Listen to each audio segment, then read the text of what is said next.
Hello friends. अब हम बात करते हैं एरिथमेटिक प्रोग्रेशन। उसका शॉर्ट फॉर्म है एपी और उसकी डेफिनेशन और उसके रिलेटेड क्वेश्चन हम देखेंगे। इसके पहले हमने बात की थी सीक्वेंस की। तो अगर अभी तक आपने वो लेक्चर नहीं देखा है तो डिस्क्रिप्शन में लिंक मिल जाएगी, आप वहां पे जाके पहले वो लेक्चर देखिए, उसके बाद ये लेक्चर देख सकते हो। उसमें हमने सीक्वेंस के कुछ एग्जाम्पल दिए थे। अगर अभी तक आपको सीक्वेंस समझ नहीं आता है तो और एक एग्जाम्पल देता हूँ कि मान लो कि आपको एक प्रीमियम पे करना है मंथली का, और आपने वो 3 साल तक प्रीमियम देना है। मीन्स के टोटल कितने महीने आपको प्रीमियम देना है? 36 महीने। आपको बोला गया है कि पहले महीने आपका जो प्रीमियम होगा उसका अमाउंट है 1000 रुपीज। उसके बाद वाला जो प्रीमियम है सेकंड मंथ के लिए वो क्या होगा? 1100, मीन्स के 100 रुपीज बटे। उसके बाद वाला जो प्रीमियम है उसमें आपको 1200 रुपए देने हैं। उसके बाद वाले में आपको 1300 रुपए देने हैं। तो यहाँ पे आप देख सकते हो कि आप जब जब ये महीना इंक्रीज कर रहे हो उसी भी तरह उसके रिलेटेड उस जो प्रीमियम की अमाउंट है वो 100 रुपीज बढ़ रही है। तो आप सीक्वेंस की जरूरत हमें किस तरह पड़ती है कि पहला टर्म होगा वो कौन सा होगा? 1000, क्योंकि पहले महीने हमें 1000 देना है। उसके दूसरे महीने आपको 1100 देना है। उसके बाद वाले में 1200 देना है। उसके बाद आपको 1300 रुपीज देने हैं। पर ईयर का वो एक हिसाब कर रहे हो, और आपको उसमें देखना है कि आपको ये 4 महीने या 6 महीने या 1 साल के बाद कितना अमाउंट होगा प्रीमियम का। तो उसके लिए सीक्वेंस का यूज होता है। उसके बाद आता है सीरीज। तो सीरीज का यूज इस प्रकार से है कि आपने टोटल प्रीमियम कितना भरा उस वो अगर जानना है तो आप सीरीज की मदद से जान पाओगे।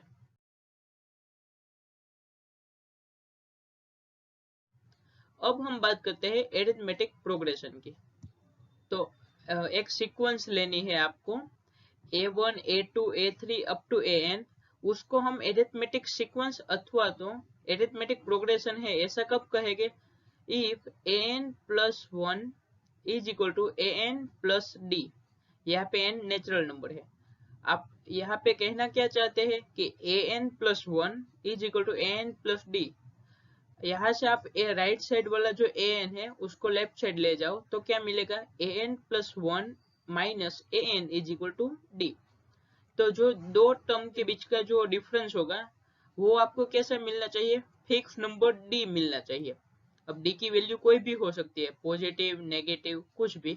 अगर ऐसा होता है कि कोई भी टर्म आप उठाओ उसके दो टर्म के बीच का डिफरेंस आपको यूनिक मिले तो वो जो सीक्वेंस होगी वो एरिथमेटिक प्रोग्रेशन में है ऐसा हम कह सकते हैं, या फिर एरिथमेटिक सीक्वेंस है ऐसा हम कह सकते हैं। यहाँ पे आप देख सकते हो कि an प्लस 1 है। अगर n की जगह पे आप 1 रखो तो क्या मिलेगा? A2 is equal to A1 plus D। अगर n की जगह पे 2 रखो तो क्या मिलेगा? A3 is equal to A2 plus D। तो आपको कोई भी टर्म जनरेट करनी हो सीक्वेंस की वो आप कर सकते हो। यहाँ पे जो A1 है उसको फर्स्ट टर्म कहते हैं, और ये जो D कॉमन टर्म है कांस्टेंट टर्म उसको हम क्या कहते हैं? Common difference. अब हम एपी के स्टैंडर्ड फॉर्म की बात करते हैं कि स्टैंडर्ड फॉर्म में फर्स्ट टर्म हमारा क्या होता है? A, और कॉमन डिफरेंस D होता है। तो वहां से सीक्वेंस में कैसे दिखेगी? पहला टर्म क्या था हमारा? A। उसके बाद आपको कॉमन डिफरेंस ऐड करते जाना है। तो यहाँ पे A में D प्लस किया तो क्या मिलेगा? A plus D। A plus D में D प्लस किया तो A प्लस 2D। तो इसके बाद वाला जो टर्म आएगा वो आप आसानी से गेस कर पाओगे। क्या होगा? A plus 2D plus D is equal to A plus 3D। तो वैसे ही सारे टर्म आएंगे। तो यहाँ पे कोई भी n टर्म निकालना हो, और ये जो nth नंबर का टर्म है उसको हम जनरल टर्म भी कहते हैं एपी का। तो वो अगर निकालना हो तो यहाँ पे आप देख सकते हो कि फर्स्ट टर्म में वैल्यू क्या आ रही थी? A। सेकंड टर्म में A plus D। Third term में A plus 2D। Fourth term में A प्लस 3D।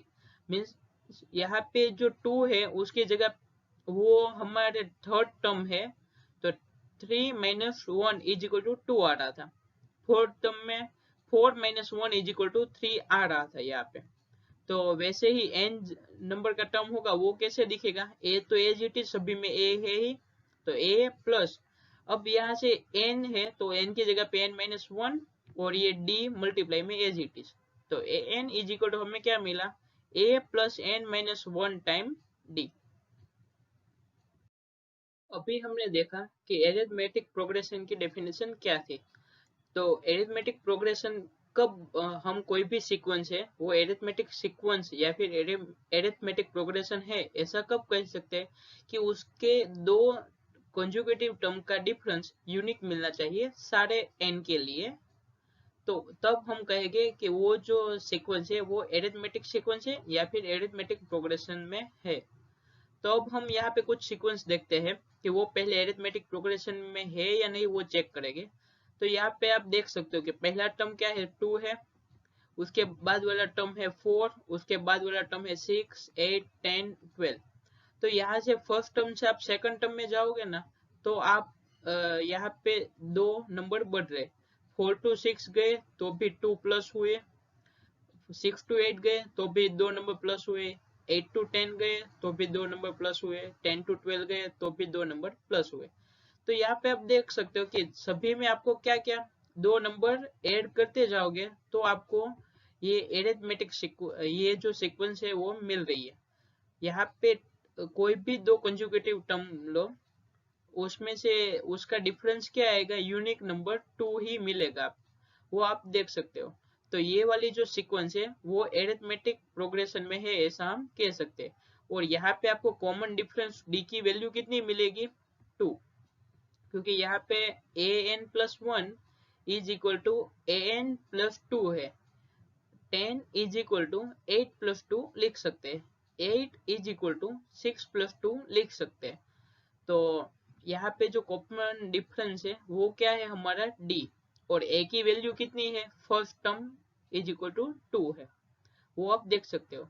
यहाँ पे आप एक नोटिस की हो आपने एक बात, तो यहाँ पे ये जो कॉमन डिफरेंस है वो पॉजिटिव है, मीन्स उसके बाद वाला जो टर्म होगा ना वो ये पहले वाले टर्म से बड़ा होगा। आप देखो तो 8 में 2 प्लस किया तो 10 मिला, तो 10 है वो 8 से बड़ा वाला नंबर है, 10 में अगर 2 ऐड किया तो 12 मिला। तो ये जो सीक्वेंस हमें जो मिल रही है ना वो एक्चुअली बढ़ती हुई सीक्वेंस हमें मिल रही है, कि जैसे जैसे टर्म बढ़ाते जाओगे तो आप जैसे जैसे टर्म बढ़ाते जाओगे आपकी सीक्वेंस बढ़ती जाएगी। अब हम बात करते हैं ये दूसरे सीक्वेंस की। यहाँ पे आप देखो तो पहला टर्म है 100, तो ए की वैल्यू कितनी है 100, दूसरा टर्म है 90, तीसरा टर्म है 80, उसके बाद वाला है 70, उसके बाद 60 है। तो अगर यहाँ से यहाँ पे आपको आना हो तो इसमें से 10 माइनस करने पड़ेंगे, यहाँ से 90 में से 80 में जाना हो तो भी आपको 10 माइनस करने पड़ेंगे, 80 में से 70 में जाना हो तो भी आपको 10 कम करने पड़ेंगे। तो यहाँ पे जो कॉमन डिफरेंस है वो कितना है हमारा -10। यहाँ पे ध्यान रखना कि यहाँ पे जो कॉमन डिफरेंस है वो -10 है,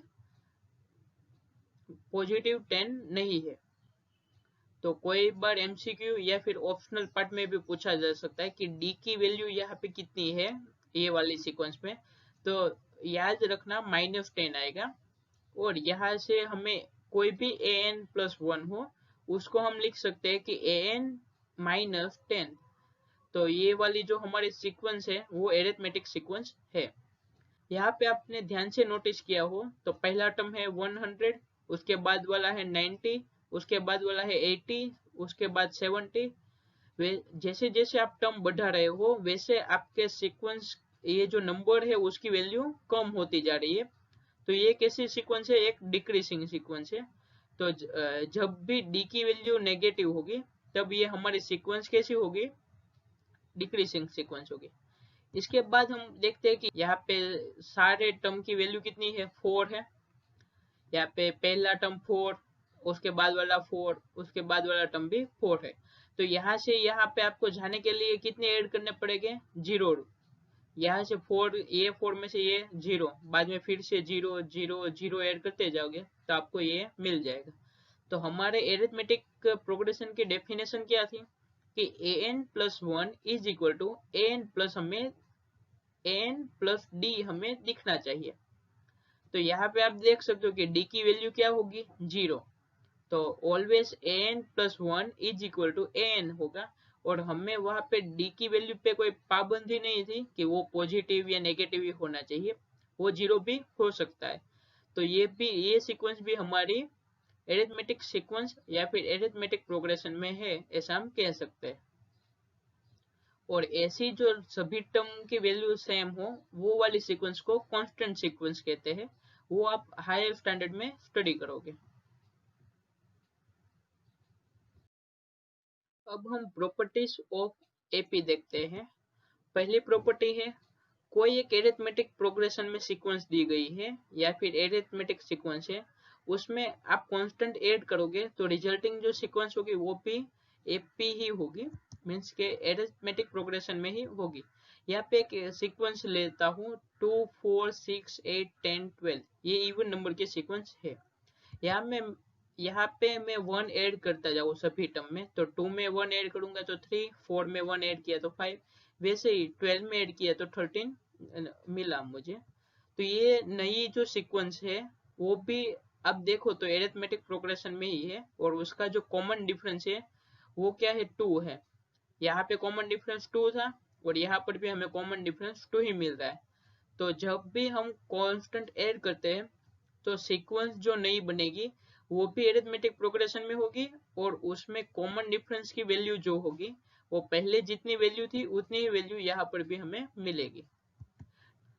नेक्स्ट है, अब हम कांस्टेंट को सब्सट्रैक्ट करते हैं सारे टर्म में से एपी के, तो भी हमें जो नई सीक्वेंस मिलेगी वो भी कैसे होगी, एपी ही होगी। यही वाला एग्जांपल फिर से लेते हैं और उसमें से एक एक कम करते हैं, तो हमें क्या मिलेगा 2 - 1 is equal to 1, 4 - 1 is equal to 3, 12 - 1 is equal to 11 हमें मिलेगा। तो ये जो नई सीक्वेंस हमें मिले वो भी हमें आप चेक करो तो एरिथमेटिक प्रोग्रेशन में ही है, और उसकी जो कॉमन डिफरेंस है वो कितने हैं 2। तो ऐड और सब्सट्रैक्ट करोगे तो डिफरेंस, कॉमन डिफरेंस की वैल्यू जो होगी वो पुराने वाली जो सीक्वेंस होगी उसके कॉमन डिफरेंस की जितनी ही हमें मिलेगी। नेक्स्ट है, अगर each if each term of AP is multiplied by a constant, अब कांस्टेंट से आपको मल्टीप्लाई करना है तो भी जो नई सीक्वेंस होगी वो AP ही रहेगी। यही सीक्वेंस में आप 2 से मल्टीप्लाई करो तो क्या मिलेगा, first term 2 × 2 is equal to 4, 4 × 2 is equal to 8, वैसे ही 12 × 2 इज इक्वल टू 24 आपको मिलेगा। यहाँ पे आप देखो तो 8 - 4 is equal to 4, 12 - 8 is equal to 4, 16 - 12 is equal to 4 आपको मिल रहा है। तो आप इसमें से कॉमन डिफरेंस निकालोगे ये वाले सीक्वेंस का तो आपको वैल्यू आएगी 4। तो यहाँ से हमने यहाँ पे जो कॉमन डिफरेंस था वो पुरानी वाली सीक्वेंस में उसमें 2 था, तो 2 को 2 से मल्टीप्लाई करेंगे क्योंकि हमने ये जो कांस्टेंट की वैल्यू ली थी वो कितनी थी 2। तो जितनी वैल्यू होगी कांस्टेंट की उतना मल्टीप्लाई करना होगा, उतना हमारा नई सीक्वेंस का कॉमन डिफरेंस मिलेगा। नेक्स्ट है, each term of AP is divided by a non-zero constant, then resulting sequence is also in AP। यहाँ पे divide by non zero number करना है, अगर नंबर जीरो होगा तो ये 2/0 इंफिनिटी होगा, इसलिए हमें नॉन जीरो कांस्टेंट लेना है। तो ये वाली जो सीक्वेंस है उसमें आप 2 से डिवाइड करो सभी टर्म को तो आपको क्या मिलेगा, 2 / 2 is equal to 1, 4 / 2 is equal to 3, 6 / 2 is equal to 3 आपको मिल रहा है। तो यहाँ पे आप ये वाली नई जो सीक्वेंस मिली आपको उसका आप कॉमन डिफरेंस निकालोगे तो उसकी वैल्यू भी आपको क्या मिलेगी, 2 - 1 is equal to 1, 3 - 2 is equal to 1। तो ये नई वाली सीक्वेंस का कॉमन डिफरेंस आपको मिल रहा है 1। तो 2/2 किया हमने ये जो सीक्वेंस, और उसको कांस्टेंट की वैल्यू हमारी कितनी थी 2। तो यहाँ पे जो कॉमन डिफरेंस आएगा वो डिफरेंस पुराने वाले जो सीक्वेंस का कॉमन डिफरेंस था उसके डिवाइड बाय 2 के जितना होगा ये वाला डिफरेंस हमें। अब हम कुछ नोटेशन देखते हैं जो आपने ऑलरेडी लोअर स्टैंडर्ड में पढ़ रखा है। ए डिनोट करता है फर्स्ट टर्म को, एल डिनोट करता है लास्ट टर्म को, डी डिनोट करता है कॉमन डिफरेंस को, n for number of terms, s n the sum to n term of n, means first n number का जो फर्स्ट टू एन टर्म जो हो गए उसका सम क्या होगा, एस एन। और यहाँ पे जो L इज इक्वल टू क्या है, a plus n minus one time d, ये आपने लोअर स्टैंडर्ड में पढ़ा है। अब हम एक सीक्वेंस लेते हैं a plus d, a plus two d up to a plus n minus one time d. यहाँ पे आप देखोगे तो कॉमन डिफरेंस आपको क्या मिल रहा है, d। तो ये वाली जो सीक्वेंस होगी वो एरिथमेटिक प्रोग्रेशन में है। अब हम उसका फर्स्ट 1 टू n टर्म का सम निकालते हैं, तो उसकी वैल्यू हमने यहाँ पे कैसे डिनोट किया था, एस एन से। तो s n is equal to n by two bracket में 2a plus n minus one time d. यहाँ पे कई सारे बच्चे गलती करते हैं कि यहाँ पे L का जो फॉर्मूला है वहां पे a plus n minus one time d आ रहा है, तो यहाँ पे a है, लेकिन जब ये एस एन का जो फॉर्मूला होगा वहां पे यहाँ 2a आ रहा है। तो यहाँ पे आप ध्यान रखना कि यहाँ पे 2a plus n minus one time d है और L के फॉर्मूला में a plus n minus one time d है। यहाँ से आप सिंप्लीफाई करके अलग तरीके में भी लिख सकते हो। 2a को मैंने स्प्लिट किया, a plus n minus one time d. अब यहाँ से हमारा a plus n minus one time d की वैल्यू कितनी थी, L जितनी, तो वो मैंने यहाँ पे पुट की। तो क्या मिला, s n is equal to n by two bracket में a प्लस एल। तो यहाँ पे लास्ट टर्म का जो फॉर्मूला वो है वो ये आएगा और एस एन का फॉर्मूला होगा ये वाला। अगर आपको सम के लिए पूछा जाए कोई, तो ये वाला फॉर्मूला यूज होगा, और कोई टर्म है या जनरल टर्म निकालना है उसके लिए ये फॉर्मूला यूज करेंगे हम। अभी तक आपने एरिथमेटिक सीक्वेंस किसको कहते हैं वो अच्छे से समझ लिया होगा। अब हम बात करते हैं एरिथमेटिक मीन की। तो हमें नंबर a इंसर्ट करना है ये small a and small b के बीच में, कि जिससे small a capital A comma b वो जो है वो एरिथमेटिक प्रोग्रेशन में आए। तो ऐसा नंबर जो a होगा कि जो वो दो नंबर के बीच में आएगा उसको हम एरिथमेटिक मीन कहेंगे, किसका, a एंड b का। तो यहाँ पे आपको small a, capital A and small b तीनों एरिथमेटिक प्रोग्रेशन में है। ऐसा हम कब कह सकते हैं कि कैपिटल A माइनस a और b माइनस a ये दोनों की वैल्यू सेम होनी चाहिए, मीन्स उसका कॉमन डिफरेंस यूनिक मिलना चाहिए।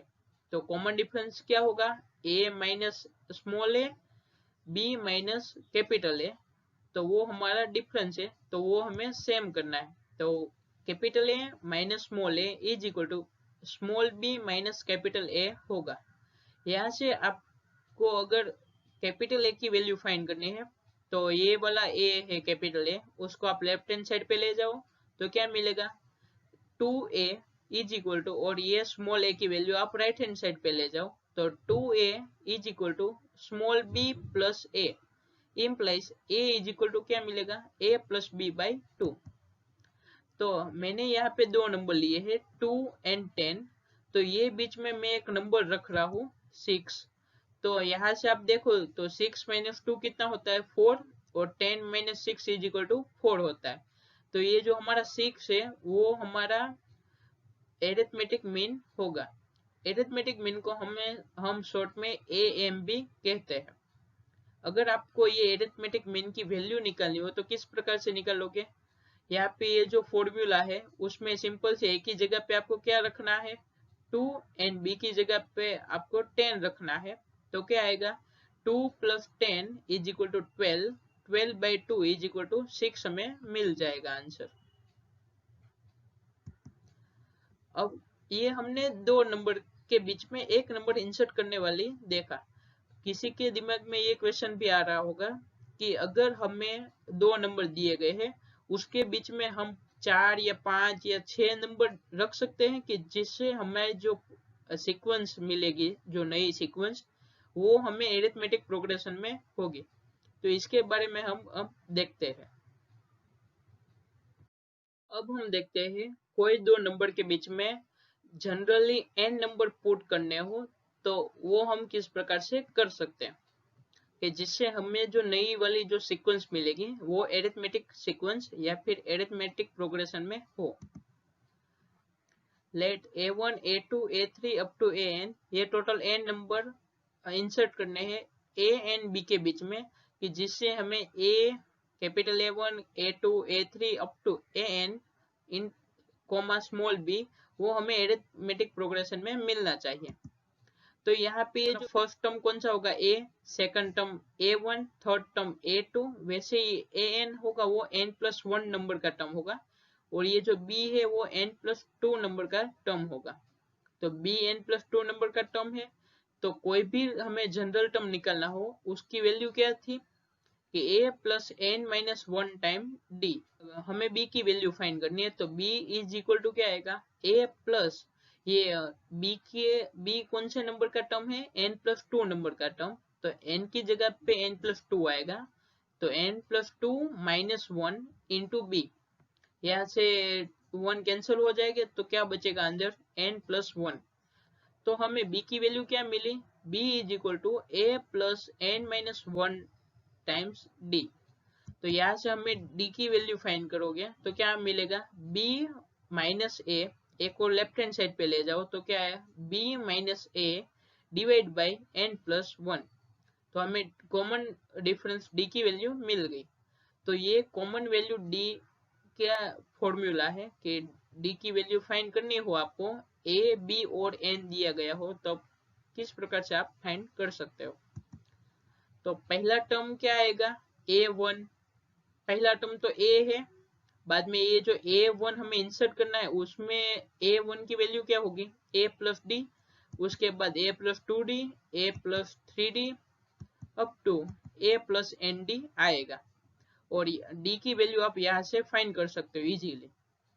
तो अगर आपको इस टाइप के क्वेश्चन आए कि दो नंबर दिए गए हैं 2 एंड 12 उसके बीच में आपको 3 नंबर इंसर्ट करने हैं कि जिससे आपका जो सीक्वेंस नई वाली जो सीक्वेंस मिले वो एरिथमेटिक प्रोग्रेशन में हो। तो हमने नंबर कौन से लिए थे 2 एंड 12 तो 12 माइनस 2 आएगा और उसके हमें 3 नंबर इंसर्ट करने हैं तो total n+1 is equal to क्या होगा 4। तो 12 माइनस 2 इज इक्वल टू 10/4। तो d की वैल्यू हमें क्या मिली 10/4 इज इक्वल टू 5/2। तो पहला टर्म होगा वो जो पहला टर्म हमें क्या मिलेगा a, उसके बाद a1 इज इक्वल टू क्या होगा a plus d is equal to क्या a की वैल्यू 2 और d की वैल्यू 5/2। तो हमें वो आंसर मिलते जाएंगे। वैसे ही आपको a2 निकालना हो तो कैसे निकालोगे a प्लस 2 टाइम्स d तो 2 प्लस 2 टाइम्स 5/2 तो आपको वो आसानी से मिलता जाएगा। वैसे ही टोटल आपको a3 तक जाना है क्योंकि हमने 3 टर्म इंसर्ट किए थे नए a1 a2 और a3। इसके बाद हम देखेंगे कि एरिथमेटिक मीन के रिलेटेड एंड एरिथमेटिक प्रोग्रेशन के रिलेटेड क्वेश्चन किस प्रकार से होते हैं। यहाँ पे मैं सिर्फ ये फॉर्मूला कैसे यूज करना है वो आपको समझा रहा था। Thanks for watching. अगर मेरी तरह मेरे साथ मैथ्स पढ़ना चाहते हो तो please like share and subscribe करें ताकि अपने दोस्तों भी हमारी तरह मैथ्स पढ़ सके इन मैथ्स को एंजॉय करते करते। अभी तक हमने जितना भी पढ़ा वो एक बार फिर से रिवाइज कर लेते हैं। सबसे पहले हमने एरिथमेटिक प्रोग्रेशन पढ़ा था। उसका फॉर ये कोई भी सीक्वेंस एरिथमेटिक प्रोग्रेशन में है ऐसा हम कब कह सकते हैं कि an+1 is equal to an+d यानी कि एक टर्म और उसके आगे वाले टर्म के बीच का डिफरेंस d हो और वो सभी में यूनिक मिले तो तब हम वो सीक्वेंस एरिथमेटिक प्रोग्रेशन में है या फिर वो सीक्वेंस एरिथमेटिक सीक्वेंस है ऐसा हम कह सकते हैं। उसके बाद हमने देखा था कि वो सीक्वेंस कैसे दिखेगी a, प्लस डी। तो ये टर्म से यहाँ पे जाना हो आपको तो क्या करना है सिंपल आपको d ऐड करना है। यहाँ से यहाँ जाने में भी फिर से d ऐड करना है और इसके बाद वाला टर्म आएगा a+3d। उसके बाद हमने जनरल टर्म निकालने देखा था कि an is equal to a plus n minus one times d. उसके बाद हमने उसकी कुछ प्रॉपर्टीज पढ़ी थी। क्या थी कि अगर हम एरिथमेटिक प्रोग्रेशन वाली जो सीक्वेंस है उसमें अगर कुछ ऐड करते हैं कांस्टेंट, कोई कांस्टेंट को सब्सट्रैक्ट करते हैं, कोई कांस्टेंट को मल्टीप्लाई करते हैं या फिर कोई नॉन जीरो कांस्टेंट को डिवाइड करते हैं, तो भी जो नई सीक्वेंस हमें मिलेगी वो कैसी होगी, एरिथमेटिक सीक्वेंस ही होगी। उसके बाद हमने सम ऑफ सीरीज देखा था और उसका फॉर्मूला क्या था कि हमें जो सम मिलेगा एरिथमेटिक प्रोग्रेशन में उसका आंसर क्या आएगा, n/2 ब्रैकेट में 2a plus n minus one times d। मैंने पहले भी बताया था यहाँ पे 2a आ रहा है और एरिथमेटिक प्रोग्रेशन में a आ रहा है, तो यहाँ पे ये दो फॉर्मूला में मिस्टेक मत करना। और एसएन का दूसरा फॉर्मूला था n/2 ब्रैकेट में a प्लस l। जब आपको l क्या है, यहाँ पे लास्ट टर्म है, जब आपको लास्ट टर्म दिया गया हो, फर्स्ट टर्म दिया गया हो और आपको बोले कि 5 टर्म या 6 टर्म का सम करना है, तो ये वाला फॉर्मूला से आप इजीली फाइंड कर सकते हो। उसके बाद हमने एरिथमेटिक मीन देखा था। उसका फॉर्मूला था a is equal to small a plus small b divide by 2। अगर हमें small a and small b के बीच में टोटल n नंबर ऐड करने हैं, तो वो सभी में जो डिफरेंस आएगा वो क्या, d is equal to b minus a divide by n plus one था। n जो नंबर्स हो गए a1 a2 a3 वो कैसे निकालोगे, ए एन की मदद से। A n is equal to a plus n d था और यहाँ पे एन की वैल्यू ये वाली है, ए हमारा फर्स्ट टर्म है और d is equal to b minus a divide by n plus one है। तो अगर आपको small a and small b के बीच में टोटल 5 नंबर रखने हैं, तो यहाँ पे आपको A1 से लेके A5 तक ढूंढना पड़ेगा।